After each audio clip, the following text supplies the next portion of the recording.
はい、それでは、次のセッションを始めたいと思います。セッションを始まる前にもう一度お知らせをしておきます。保険証を忘れになった白井達也さん、受付の方に届いておりますので取りに行ってください。はい、はい、それではアンドリューさんお願いします。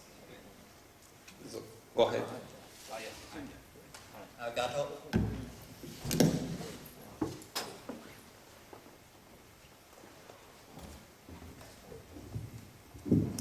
おはようございます。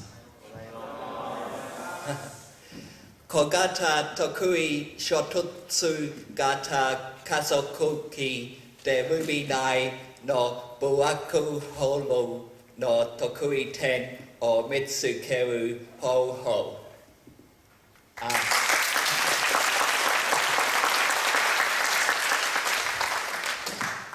New South Wales New South Wales 大学です。バイオインフォマティクスの科学者です。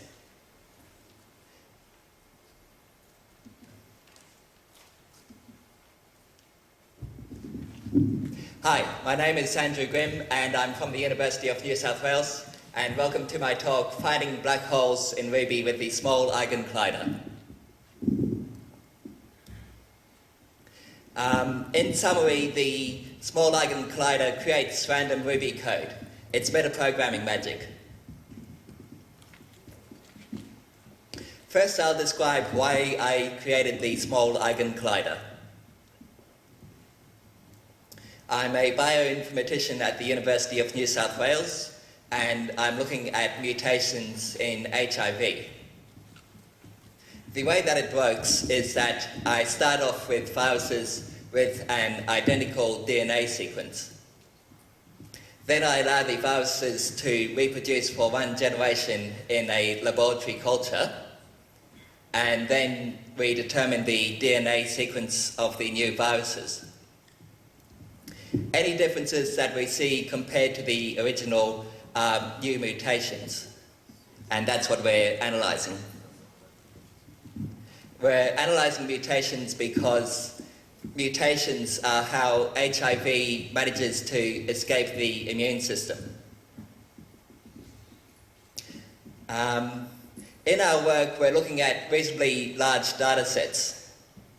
We look at about 500,000 HIV sequences, and they make up about 150 million DNA letters called base pairs, which can be A, C, G, or T. By means of comparison of the data size, the human genome has about 3 billion base pairs.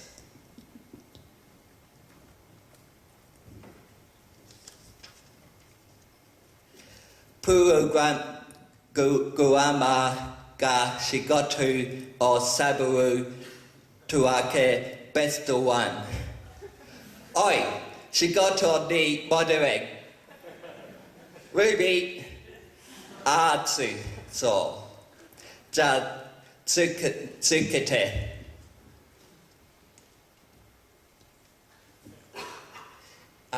My current application is running on YAV Ruby 1.9, and that's because the computer it's on is Karmic Koala. My application looks at about 500,000 sequences and takes about 20 minutes to do an analysis. And that's after some optimizing.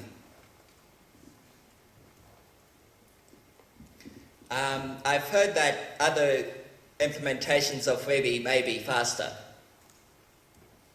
For example, JRuby is faster at some benchmarks and has real multi-threading. It doesn't have either GIL, a GVL, or giant FL, where F could be foo. Rubidius is faster at some tasks, and it is planning to have real multi-threading real soon now. I'm not so interested in Ruby Enterprise Edition because that's mainly designed to be better at garbage collection And that's more of a concern for Rails developers compared to what I'm doing. So I've been asking myself, should I switch to a faster Ruby? And the biggest concern I have is, how do I know that the new implementation I switch to will give the correct results? And just to clarify what kind of problems I'm afraid of, large obvious bugs that cause an exception are fine with me. It's only the small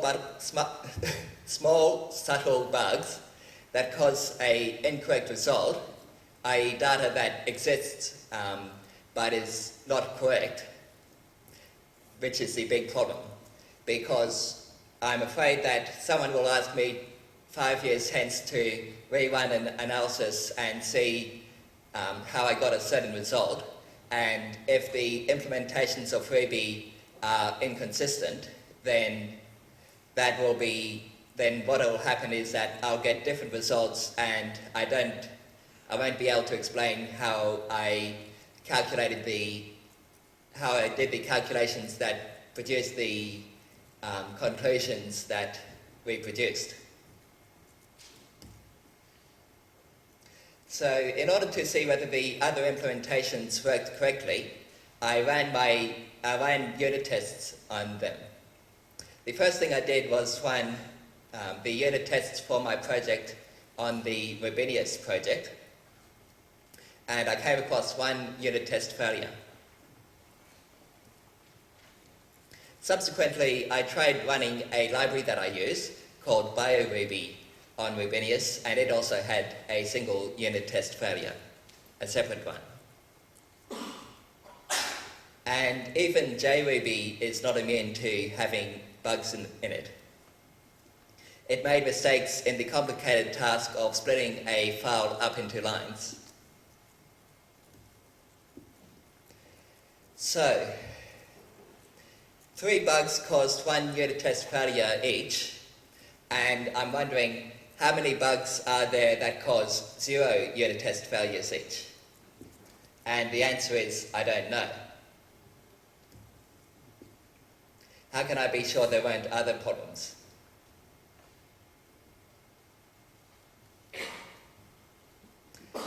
So what could I do? Bedo de itsuku no?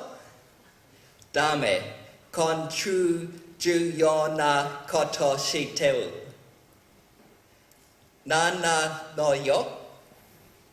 Ruby no nani kaga okashi and yo. So, I have this problem now. What assumptions can I make about the problem? I can assume that the bugs are simple, that you can see if a single thing goes wrong, and if that thing goes wrong, then you can file a bug report. It isn't a case where there has to be one bug and then another bug and another bug in order for there to be a problem. I also assume that many bugs are simple to fix. One of the great things about Rubies is that they fix their bugs really quickly. For example, I filed a bug report about string split, and that was fixed within 1 day. I also filed a bug report about string IO getString, and that also took only 1 day. However, there was one bug that was slightly more difficult. It was string case insensitive comparison, and that took 3 days. Possibly they may have needed to get a domain expert in on how to sort the alphabet. So the conclusion that I got was that most of the bugs are the result of trying something that has not been done before. And although this quote isn't to do with the Small Eigen Collider, it sort of illustrates what goes on. Rubies ga hoge o sapoto chi tenoi. Tekina bago reporto osu hi ozuta mate ita. Ima sugu jisou suodio. Dawe kaga reporto chite kueru no o gu nenkan mate tashi. It only took 5 years. So now I'll describe what the Small Eigen Collider is.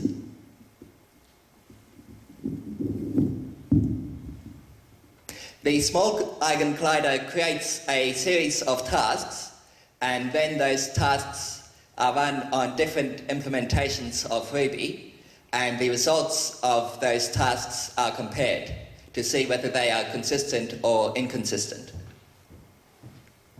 For example, I would ask, what is the result of doing the letter A and then string insensitive comparison with the letter B? And Yav and JRuby both said that A comes before B. However, Rubies was of a different opinion. It said that B came before A. And this can be seen in the results returned, where Yav and JRuby gave -1, which is what you get from the spaceship operator, and Rubies gave +1. And the way that this works is by using the send metaprogramming construct. So you do receiver.send, then the method name, the parameters, and a block. So in this example, it would be a.send case comp, case insensitive comparison, B, and inspect. So it's like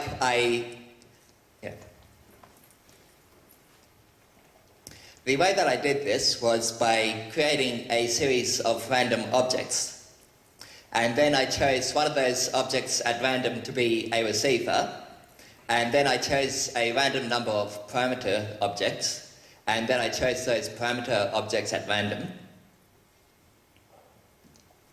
And then I randomly chose a method. The way I did that was by asking the receiver object what methods it has, and choosing one of them at random. So I asked it what its menu was, and then chose one of them at random saying, Kore or Kudasai, please give me this one.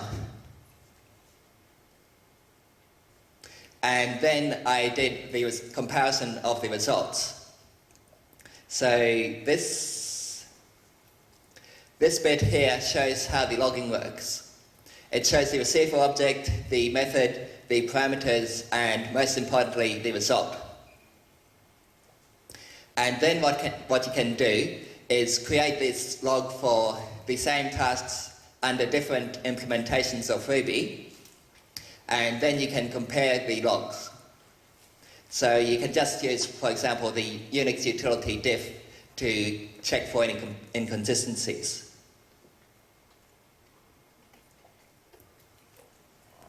And in this case, you can see that although everything else was the same, the result returned was different.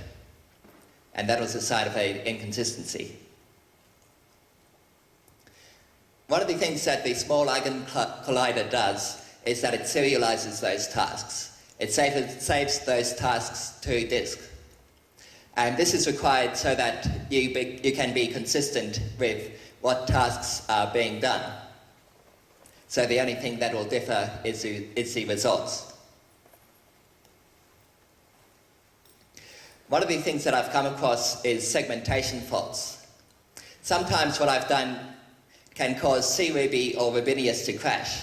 So you need the tasks to be saved beforehand rather than afterwards, because if you save it afterwards, then it will just be too late.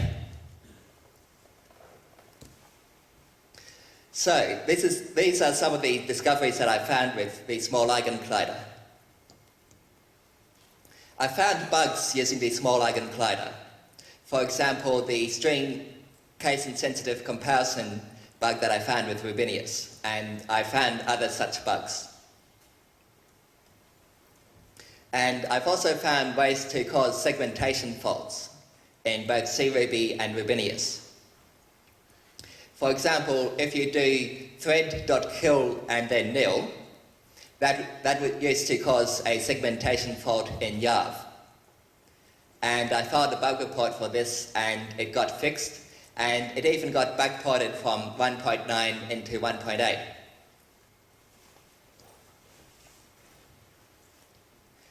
Current difficulties that I'm having with the Small Eigen Collider. In order to do the logging, I want to be able to inspect the results, and one of the challenges that I've had is that the results of inspect can be different between different implementations of Ruby. For example, if you do a inspect on a string IO object under Yav Ruby, then you just get a very boring string like this. Whereas if you do the same thing under Rubies, because more of Rubies is actually written in Ruby, then you can see instant variables such as string, append, readable, writable, and position. So in order to be able to do meaningful checking of consistency, I have to modify inspect such that whatever implementation of Ruby is used, you still get the same result. Another challenge that I have is false alarms. For example, is returning false versus returning nil a major problem?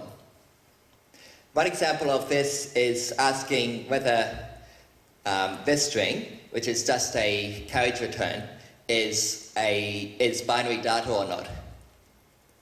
Under Rubies or Matz's Ruby implementation 1.8, the answer is false, whereas under JRuby 1.8, the answer is nil. Is this an inconsistency that needs a bug report, or isn't it? And I don't really know. In the future, I'd like to make the Small Eigen Collider faster, and I'd also like to move it to the cloud, because if I can move it to the cloud, then it means that I don't have to worry about what the program does to my computer. Because as the program does all kinds of random stuff, it could actually just try to delete the root directory or try to delete something else, or it may try to cause the system to hang. And what I've been currently doing to deal with that is by running it in a virtual machine. But if I can run it on the cloud, then that would also be a nice way of handling things. Any questions?